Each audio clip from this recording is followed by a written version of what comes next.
नसीहत अगर मुनासिब वक्त पर की जाए तो जरूर असर दिखाती है।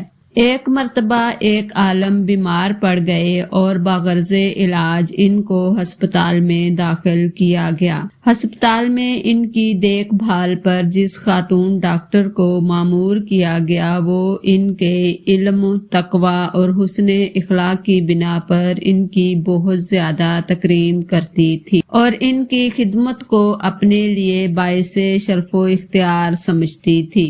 हजरत के मुशाहिदा में ये बात आई कि इस खातून डॉक्टर ने अक्सरो बेशतर मगरबी लिबास ज़ेबे तन किया होता था जो इस्लामी तालीमात के मुताबिक सतर पोशी के तकाजों पर पूरा नहीं उतरता था। खुसूसन शॉर्ट स्कर्ट की वजह से टांगे बरहना रहती थी।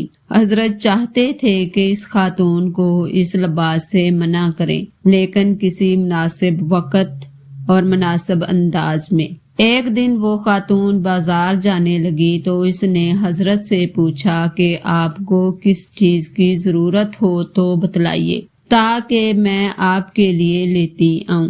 हजरत ने फरमाया, बेटा बकरी की एक सालम रान लेती आना, लेकिन एक शर्त है कि किसी थैली या शॉपिंग बैग में डालकर नहीं बल्कि सरे आम हाथ में थाम कर। डॉक्टर साहिबा कहने लगी, हजरत मैं बकरी की सालम रान तो ले आऊंगी, लेकिन जिस तरह आप फरमा रहे हैं इस तरह तो मेरे लिए मुमकिन नहीं। हजरत ने पूछा, बेटा क्यों मुमकिन नहीं? कहने लगी, बगैर किसी थैली के खाली रान को थामे देखकर लोग मेरा मजाक उड़ाएंगे और ये मेरे लिए नाकाबिले बर्दाश्त है।